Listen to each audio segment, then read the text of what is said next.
Buongiorno amici. Buongiorno amici. Siamo un po' ballerini perché non siamo in camper. Siamo sulla nostra auto. Siamo sulla nostra auto e io non riesco ad avere la mano ferma per tenere il cellulare. Ovviamente non siamo soli, ma con noi c'è Ski dietro. Ski. Sky ribattezzato Ski per gli amici. Stiamo andando in un posto molto suggestivo e caratteristico per noi sardi, per noi cagliaritani in realtà, che è... Lo vedrete fra poco. Poi per voi cagliaritani, io ho niente da togliere, ma non sono di Cagliari è Tattarese d'origine, ma di adozione, quindi uno dei luoghi più caratteristici di Cagliari sicuramente. A dopo, ciao amici.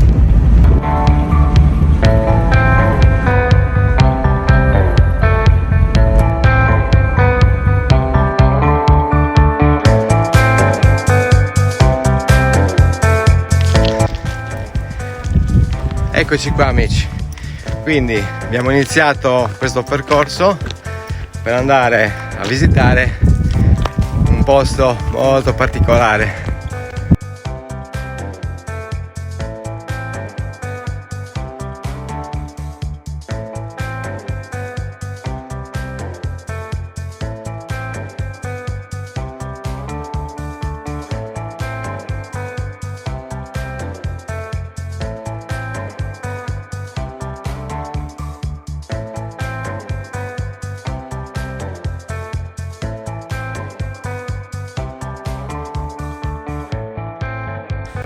La Sella del Diavolo è diventata nel tempo uno dei luoghi più caratteristici di Cagliari e soprattutto nel lungomare Poetto.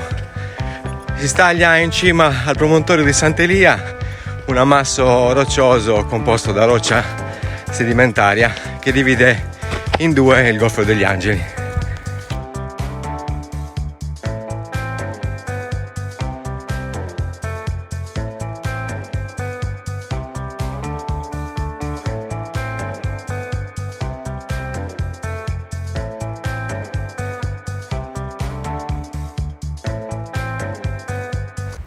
L'origine del caratteristico nome affonda le sue radici nella tradizione mitica risalente a oltre 2000 anni fa.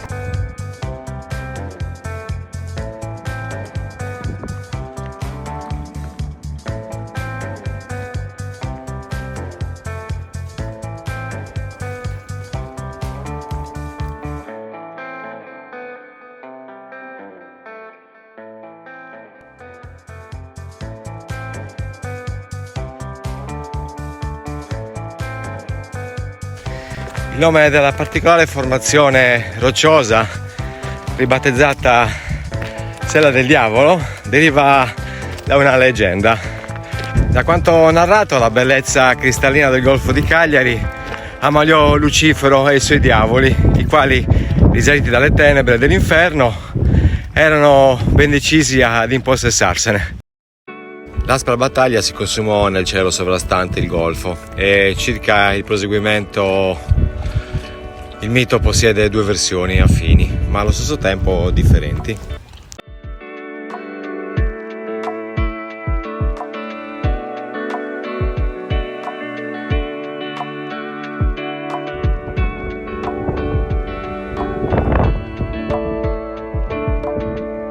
La strada è lunga.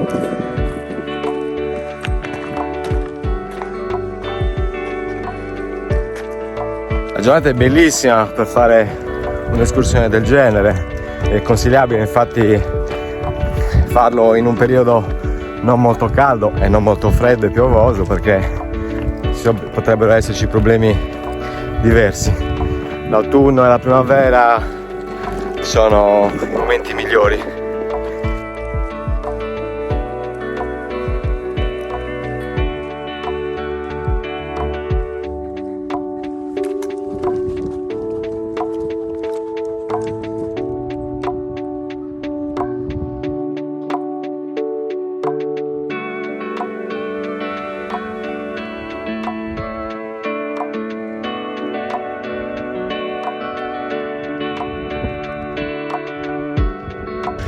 Soprattutto quella più conosciuta, durante la battaglia Lucifero cadde da cavallo direttamente nel promontorio, conferendogli la caratteristica forma. L'altra racconta invece che, disarcionato dal suo destriero, il demone perse la sua sella. Questa, nel furore dello scontro, si posò nelle acque del Golfo. Si dice che gli angeli inviati per impedire l'avanzata dell'esercito dei diavoli siano ancora presenti nel Golfo e proteggano l'intera zona.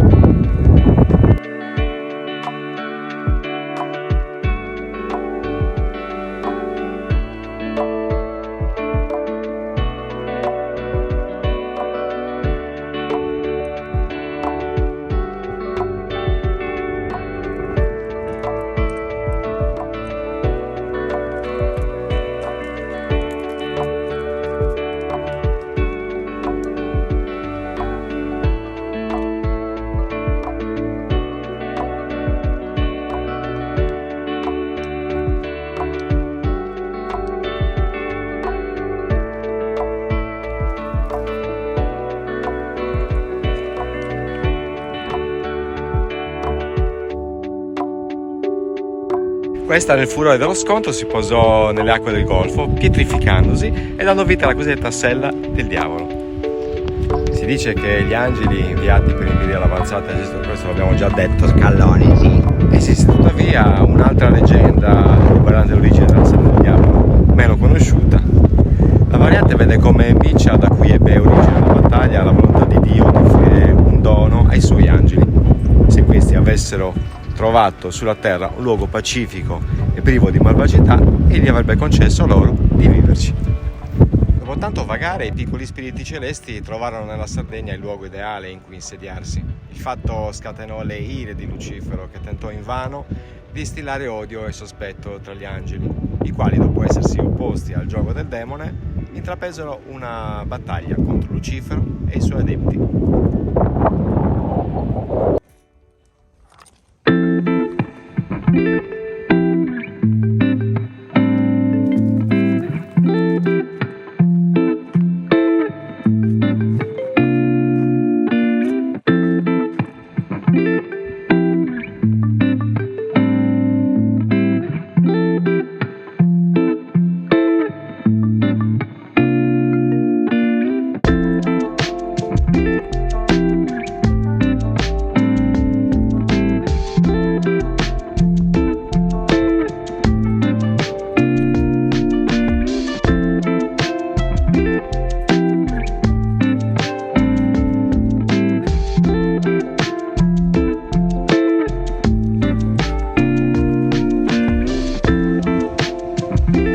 Nel corso del combattimento i serafini scatenarono le acque del Golfo, generando enormi ondate che fecero cadere Lucifero nel promontorio.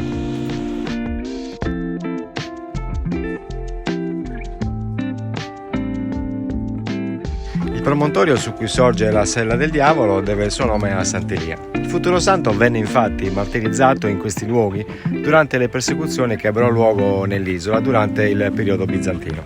Nello spazio limitrofo sono presenti ben 2 cisterne, una ben visibile di forma allungata e dalle dimensioni notevoli, circa 27 metri di lunghezza e 4 metri e mezzo di profondità, risalente al periodo punico, e un'altra più piccola di epoca romana.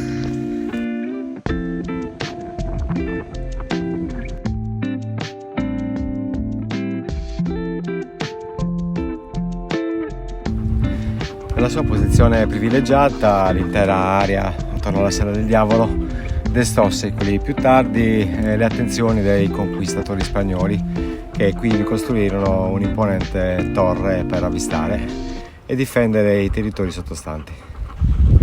La torre ormai è diroccata, ma secondo studi recenti prima di essa era presente un'altra torre eretta stavolta dai pisani con funzione di segnalazione.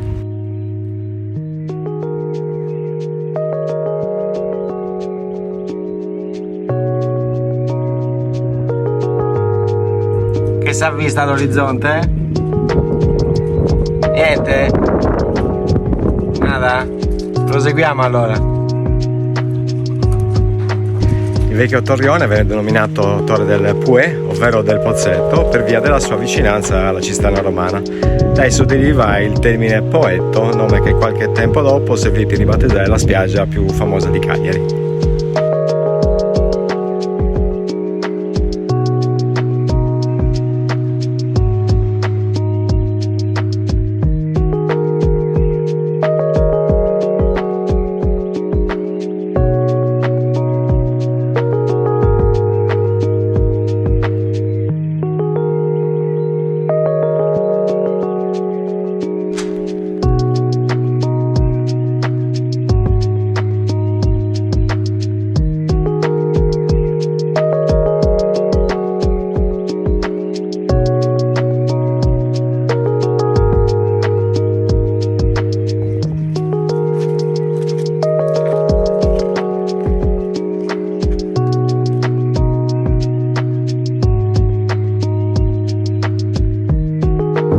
Siamo arrivati alla fine di questa giornata, sperando di aver fatto per voi cosa gradita e farvi conoscere posti nuovi che anche noi che abitiamo in zona non sempre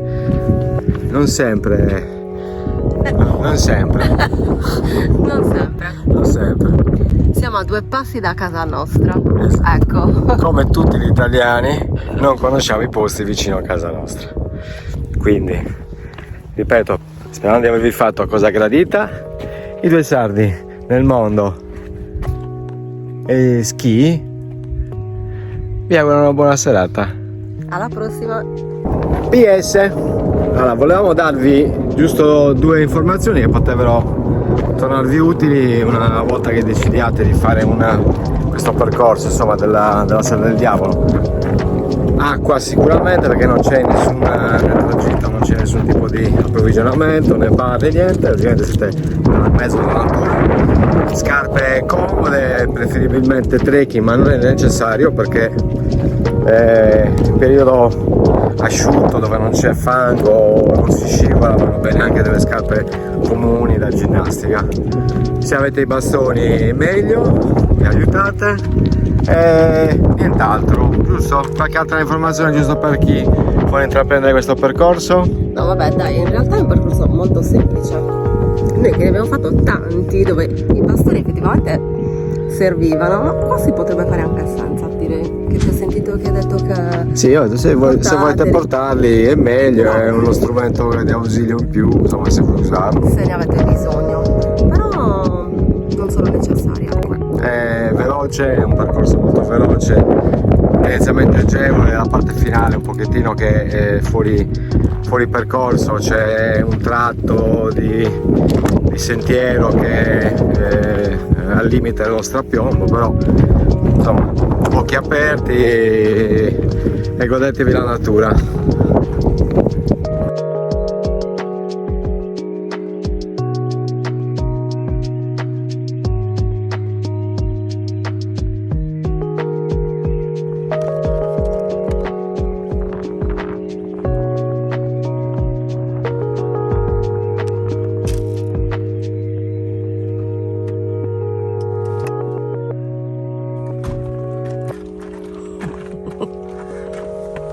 Fradicio. Bagnetto perso.